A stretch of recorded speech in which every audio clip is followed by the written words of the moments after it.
ये भाई साहब सोशल मीडिया पर सिग्मा मेल वाली रील्स में हमेशा छाए रहते हैं, लेकिन आप इन्हें सिग्मा मेल समझने की गलती बिल्कुल मत करना, क्योंकि रियल लाइफ में ये सभी सिग्मा मेल्स के बाप हैं। मैं बात कर रहा हूँ एक ऐसे मेथड एक्टर की जो अपनी एक्टिंग को बेस्ट बनाने के लिए किसी भी हद तक जा सकता है, फिर चाहे खुद की जान ही क्यों ना खतरे में आ जाए। इस बंदे ने सिर्फ एक फिल्म के लिए खुद को हड्डियों का ढांचा बनाया और फिर कुछ ही महीनों में उसी बॉडी को इतना मस्कुलर बना दिया कि बॉडी बिल्डर भी शर्मा जाए कि ये क्या कर दिया।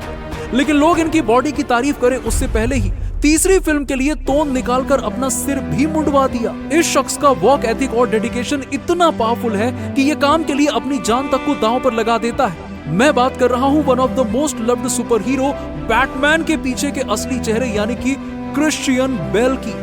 गरीबी, अकेलापन, बार बार शहर बदलना, पैसों के लिए मीडियोकर रोल करना और मरते मरते बचना, इस बंदे ने अपनी लाइफ में इतना दुख, दर्द और पीड़ा सही है ना कि कोई भी टूट कर बिखर जाए। लेकिन क्रिश्चियन टूटे नहीं बल्कि रिकॉर्ड्स तोड़ दिए और बन गए father of the all sigma males. और आज हम जानेंगे क्रिश्चियन बेल की ऐसी स्ट्रगल स्टोरी जो आपके डेडिकेशन को सातवें आसमान पर ले जाएगी, दिन में 16 घंटे काम करने को मजबूर कर देगी और लाइफ को देखने का ऐसा नजरिया देगी कि आप कहोगे इस दुनिया में नामुमकिन जैसी कोई चीज नहीं होती है। तो इस वीडियो को पूरा जरूर देखना, क्योंकि आप जो देखेंगे वही सीखेंगे और जो सीखते हैं आप वही बन जाते हैं। क्रिश्चियन बेल का जन्म 30 जनवरी 1974 के दिन इंग्लैंड के वेल्स में हुआ। उनके पिता एक एंटरप्रेन्योर थे और मां सर्कस परफॉर्मर थी, लेकिन फाइनेंशियल स्टेबिलिटी ना होने की वजह से उनकी फैमिली काम की तलाश में हमेशा यूरोप और अमेरिका में ट्रैवल करती रहती थी। और 15 साल की उम्र तक क्रिश्चियन 15 शहर और स्कूल बदल चुके थे। और इसी कांस्टेंट रिलोकेशन की वजह से बचपन से ही क्रिश्चियन बेल के ज्यादा दोस्त नहीं बन पाए। वो अकेले रहते थे और लोग स्कूल में उन्हें वियर्ड कहते थे।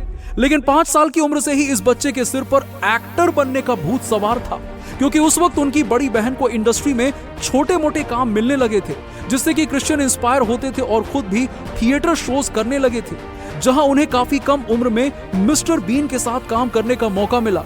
जिसके बाद अपनी एक्टिंग को लेकर क्रिश्चियन का कॉन्फिडेंस बूस्ट हुआ और वो चाइल्ड रोल्स के लिए ऑडिशन देने लगे। लकीली सिर्फ 8 साल की उम्र में उन्हें लेनर फैब्रिक कंडीशनर और पैकमैन की एड्स में काम करने का मौका मिला और इन्हीं एड्स ने उनके एक्टिंग की दुनिया के दरवाजे खोल दिए। जिस उम्र में बच्चे गलियों में खेला कूदा करते हैं, उसी उम्र में अपनी एक्टिंग को लेकर क्रिश्चियन का पागलपन इतना बढ़ चुका था कि वो दिन रात सिर्फ एक्टिंग की प्रैक्टिस करते थे। फिर आया साल 1987, जब इस छोटे से बच्चे की जिंदगी ही बदल गई। दरअसल उस वक्त मशहूर डायरेक्टर स्टीवन स्पीलबर्ग अपनी फिल्म एम्पायर ऑफ द सन के लिए एक चाइल्ड एक्टर की खोज में थे। ये रोल मेंटली और फिजिकली काफी चैलेंजिंग था, क्योंकि ये फिल्म वर्ल्ड वॉर 2 को एक बच्चे के नजरिए से दिखाती है। इसलिए स्टीवन ने इस रोल के लिए करीबन 4000 बच्चों के ऑडिशन लिए, लेकिन उन्हें एक भी ऐसा चाइल्ड एक्टर नहीं मिल रहा था जो एक्टिंग ना करे बल्कि इस मुश्किल किरदार को असल में जीकर दिखाए। इस तरह से अमेरिका और यूरोप के सभी चाइल्ड एक्टर्स की लिस्ट खत्म हो चुकी थी। तभी क्रिश्चियन बेल को इस रोल के लिए ऑडिशन देने का मौका मिला और जब उन्होंने एक्ट किया तो स्टीवन की आंखें खुली की खुली रह गईं और उन्होंने बेल को फिल्म के लिए तुरंत साइन कर लिया। और जैसे ही ये फिल्म रिलीज हुई तो ऑडियंस ने उन्हें इतना पसंद किया कि पूछो मत। हर तरफ सिर्फ यही बातें हो रही थी कि क्रिश्चियन हॉलीवुड के प्रॉमिसिंग यंग एक्टर हैं। लेकिन वो कहते हैं ना कि सब कुछ इतना आसानी से मिल जाता तो जिंदगी थोड़ी कहलाती। क्या ही गम होता जिंदगी में, हमें तो किस्मत ने लूटा, मुश्किलों में कहां दम था। क्रिश्चियन के साथ भी कुछ ऐसा ही हुआ। इतना बेहतरीन परफॉर्मेंस करने के बावजूद वो हॉलीवुड की अंधेरी गलियों में कहीं खो से गए। डायरेक्टर्स उन्हें बहुत कम स्क्रीन टाइम वाले चाइल्ड कैरेक्टर्स ऑफर करने लगे। वो अपनी एक्टिंग से बिल्कुल भी खुश नहीं थे। लेकिन तभी इस 15 साल के बच्चे की लाइफ में एक और भूचाल आया, जब उनके पेरेंट्स का डिवोर्स हो गया और घर की फाइनेंशियल कंडीशन इतनी बिगड़ गई कि परिवार की जिम्मेदारी इस बच्चे के नाजुक कंधों पर आ गई। और इसी पैसों की तंगी के चलते उन्होंने कई ऐसे प्रोजेक्ट साइन किए जो उन्हें बिल्कुल पसंद नहीं थे। उन्हें ऐसे एक्टर की तरह देखे जाने लगा जो सिर्फ सपोर्टिंग रोल प्ले करता है। वो सिर्फ एक ही तरह के बोरिंग रोल्स करते थे। उनकी एक्टिंग बिल्कुल भी इवॉल्व नहीं हो रही थी और वो खुद से ही डिसअपॉइंटेड यानी कि नाखुश फील करने लगे थे। दोस्तों, एक मैन की जिंदगी में इसी फेज को कहा जाता है मिड लाइफ क्राइसिस। वो मिडिल फेज जिसमें पूरा एक्साइटमेंट खत्म हो जाता है, सारी प्रोग्रेस रुक जाती है, पता ही नहीं चलता कि हम आगे बढ़ रहे हैं या पीछे जा रहे हैं। जहां पर काम ऐसा लगता है कि कभी खत्म ही नहीं होने वाला, उसकी कोई फिनिश लाइन ही नहीं है। हम परिवार की जिम्मेदारियां, खुद की उम्मीदें और हार जाने के डर से एक लूप में फंस जाते हैं। ये मिडिल फेज ही होता है जिसमें ज्यादातर लोग क्विट कर देते हैं। इसलिए नहीं कि काम टफ है, बल्कि इसलिए कि हमें समझ नहीं आता कि हम जो कर रहे हैं उसकी कोई वैल्यू भी है कि नहीं। क्या हम अपनी और फैमिली की लाइफ, उनकी ख्वाहिशें फुलफिल कर पाएंगे? इस फेज में हर आदमी एक तरह से डिप्रेशन में चला जाता है। उसे लगता है कि मैं स्ट्रक हो गया हूँ, यानी कि फंस चुका हूँ, और इस बारे में बात करने के लिए मेरे पास कोई नहीं है, क्योंकि जो साथ थे वो तो आगे निकल चुके हैं। मुझे पता है कि आप में से कई व्यूअर्स अभी इस फेज से गुजर रहे होंगे। मैं भी यहाँ से गुजर चुका हूँ, यकीन मानो। और ये वक्त आपके कदम पीछे लेने का नहीं है, बल्कि और ज्यादा डेडिकेशन, और ज्यादा हार्ड वर्क और स्ट्रगल करने का है। क्योंकि एक दिन जरूर आएगा जब आप इस एंडलेस लूप की बेड़ियों को तोड़कर एक आजाद पंछी की तरह खुले आसमान में उड़ पाओगे। और क्रिश्चियन बेल की लाइफ में भी ये दिन आया पूरे 10 साल बाद, यानी कि साल 2000 में, जब उन्होंने एक ऐसा रोल किया जिसे हॉलीवुड के हर बड़े एक्टर ने रिजेक्ट कर दिया था। और ये था क्रिश्चियन बेल का बिगेस्ट कमबैक। उस वक्त डायरेक्टर मेरी हेरन अपनी फिल्म अमेरिकन साइको के लिए एक एक्टर की तलाश कर रही थी, लेकिन ये फिल्म करना अपने पूरे फिल्मी करियर को दांव पर लगाने जैसा था, क्योंकि ये एक कंट्रोवर्शियल नॉवेल पर बेस्ड थी जिस पर कई लीगल केस भी हो चुके थे। इसमें लीड एक्टर पैट्रिक बैटमैन एक साइको किलर था, जिसके लिए पहले लियोनार्डो डिकैप्रियो और ब्रैड पिट जैसे सभी बड़े हॉलीवुड एक्टर्स को अप्रोच किया गया, लेकिन हर किसी ने ये रोल रिजेक्ट कर दिया। फिर जब क्रिश्चियन बेल को फिल्म की कहानी सुनाई गई तो वो इस रोल के लिए काफी एक्साइटेड हो गए और उन्होंने तुरंत हाँ कर दी। फिर शुरू हुआ क्रिश्चियन का एक्टिंग को लेकर असली पागलपन। एक साइको कैरेक्टर को अच्छे से प्ले करने के लिए उन्होंने कई साइको किलर्स की रियल लाइफ स्टोरीज पढ़ी, महीनों तक खुद को आसपास के लोगों से आइसोलेट कर दिया और फिजिकली भी खुद को इतना ट्रांसफॉर्म किया कि बॉडी पर एक भी जगह फैट ना दिखे।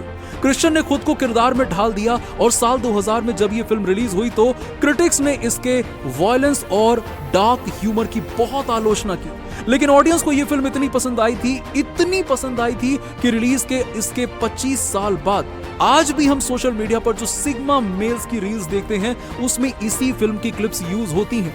इस फिल्म के बाद हॉलीवुड को क्रिश्चियन बेल की रियल एक्टिंग स्किल्स का अंदाजा लगा और अगले 2 सालों में उन्होंने 5 फिल्में और भी सुपरहिट दे डाली।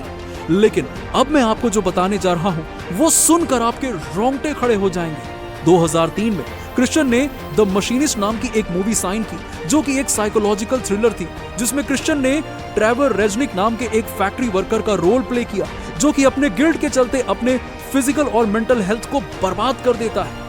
डायरेक्टर मूवी में ट्रेवर को काफी कमजोर दिखाना चाहते थे, क्योंकि वो कई महीनों से सोया तक नहीं था, पर पूरा हॉलीवुड जानता था कि ये रोल सिर्फ एक ही बंदा कर सकता है और वो है क्रिश्चियन बेल। आप इस बंदे का वर्क एथिक और डेडिकेशन देखिए कि इस एक रोल के लिए क्रिश्चियन ने अपनी जान दांव पर लगा दी। उन्होंने खुद को एक कमरे में बंद कर दिया। वो दिन में सिर्फ कुछ 2 से 3 घंटे ही सोते थे ताकि उनकी आंखों के नीचे डार्क सर्कल्स बन जाएं और उनका चेहरा बिल्कुल थका थका सा लगे, जिससे कि वो मेंटली कमजोर हो गए। फिर नेक्स्ट स्टेप में उन्होंने अपना वेट लूज करना शुरू कर दिया और आपको ये जानकर हैरानी होगी कि उस वक्त क्रिश्चियन एक दिन पूरे 24 घंटे में सिर्फ 1 एप्पल खाते थे ताकि वो जिंदा रहें बस, जिस वजह से उनकी बॉडी ने ना सिर्फ फैट लूज किया बल्कि ड्रास्टिक मसल लॉस भी हुआ। क्रिश्चियन का 33 किलो वजन घट चुका था और वो इतने कमजोर हो चुके थे कि कई बार फिल्म सेट पर एक्टिंग करते करते गिर जाते थे। डॉक्टर्स ने उन्हें कहा कि अब खाना शुरू करो वरना तुम मर जाओगे, लेकिन क्रिश्चियन अड़े रहे और जब द मशीनिस्ट फिल्म रिलीज हुई तो ऑडियंस की आंखें खुली की खुली रह गई, क्योंकि अमेरिकन साइको में जो एक्टर इतना कूल दिख रहा था, इस फिल्म में उसी एक्टर का शरीर ऐसा लग रहा था मानो हड्डियों का कंकाल स्किन की पतली लेयर में लिपटा हो। और यहीं से क्रिश्चियन को मिला हॉलीवुड के सबसे बेहतरीन मेथड एक्टर होने का खिताब, जो ना सिर्फ रोल करता है बल्कि उस कैरेक्टर को रियल में जीता है। द मशीनिस्ट रिलीज होते ही क्रिश्चियन की कमाल की एक्टिंग स्किल्स पर नजर पड़ी मशहूर डायरेक्टर क्रिस्टोफर नोलन की, जो कि उस वक्त अपनी बैटमैन ट्रायोलॉजी के लिए एक डार्क शेड वाला एक्टर ढूंढ रहे थे और उन्होंने इसके लिए क्रिश्चियन को चुना। याद रखिए, ये वो दौर था जब मार्वल की पहली super hero film iron man release नहीं हुई थी, यानी कि क्रिश्चियन न्यू जनरेशन के पहले सुपर हीरो बनने वाले थे, जिसके लिए उन्हें मस्कुलर बॉडी बनानी थी और सिर्फ कुछ ही महीनों में उन्होंने खुद को इतना ट्रेन किया कि 45 किलोग्राम तक वजन बढ़ा लिया, लेकिन फैट नहीं मसल्स गेन किए। और क्रिश्चियन की इस ट्रांसफॉर्मेशन को देखकर दुनिया के बॉडी बिल्डर्स भी शर्मा गए, क्योंकि इतनी मस्कुलर बॉडी बनाने में लोगों को सालों लग जाते हैं। क्रिस्टोफर नोलन भी उनकी ट्रांसफॉर्मेशन को देखकर चौंक गए और जब मूवी रिलीज हुई तो क्रिश्चियन के ब्रूस वेन उर्फ बैटमैन के किरदार को देखकर ऑडियंस पागल हो गई और आज उनकी तीनों बैटमैन मूवीज कल्ट क्लासिक बन चुकी हैं। बैटमैन की डार्क नाइट वाली तो बहुत ही जबरदस्त मूवी है जिनके करोड़ों फैंस हैं जिन्होंने वो मूवीज दर्जनों बार देखी हैं। वेल, आपका फेवरेट सुपर हीरो कौन है कमेंट करके जरूर बताइएगा। 2005 में बैटमैन बिगिन रिलीज होने के बाद 2006 में आई रेस्क्यू डॉन, जो कि एक वॉर ड्रामा मूवी थी जिसमें क्रिश्चियन ने एक पायलट का रोल प्ले किया जो वियतनाम वॉर के दौरान पकड़े जाने के बाद जंगल के रास्ते से भागने की कोशिश करता है। इस रोल के लिए उन्होंने अपने वेट को फिर से 25 किलोग्राम कम कर दिया और ऐसे मुश्किल टास्क किए जिसे कोई आम इंसान तो कर ही नहीं सकता। फॉर एग्जाम्पल, मूवी में एक सीन है जिसमें लीड एक्टर अपना पेट भरने के लिए जिंदा वॉर्म्स यानी कि कीड़े खाता है और क्रिश्चियन ने उस सीन को शूट करने के लिए रियल में उन जिंदा वॉर्म्स को कच्चा चबाते हुए खाया था, जिसके बाद उन्होंने फिर से मसल्स गेन करके बैटमैन ट्रायलॉजी की बाकी की 2 मूवीज की और 2012 में आई उनकी डार्क नाइट राइज मूवी ने $1 बिलियन का वर्ल्ड वाइड कलेक्शन किया, जो किसी भी सुपर हीरो मूवी के लिए उस वक्त सबसे ज्यादा। और उस कलेक्शन को बीट करने के लिए 2016 में आई थी मार्वल की कैप्टन अमेरिका सिविल वॉर, जिसने $1.1 बिलियन तो कमाए। लेकिन 1 दर्जन सुपर हीरो को सिल्वर स्क्रीन पर एक साथ लाने के बाद, और इसी से आप समझ सकते हैं कि क्रिश्चियन बेल की बैटमैन उस वक्त कितनी बड़ी हिट रही होगी।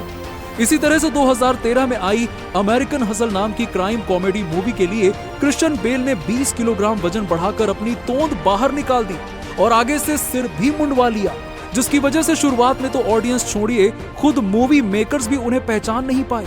फिर अगले 10 सालों तक उन्होंने कई सुपर हिट मूवीज की, लेकिन हमें उनकी कोई धमाकेदार ट्रांसफॉर्मेशन नहीं दिख रही थी। मगर फिर आई साल 2022 में मार्वल सिनेमैटिक यूनिवर्स की Thor love and thunder movie, जिसमें क्रिश्चियन बेल ने देवताओं को मारने वाले राक्षस गॉर का इतना पावरफुल कैरेक्टर रोल प्ले किया ना कि थॉर को ही ओवरशैडो कर दिया और ये फिल्म सुपर हीरो से ज्यादा सुपर विलन की वजह से चली।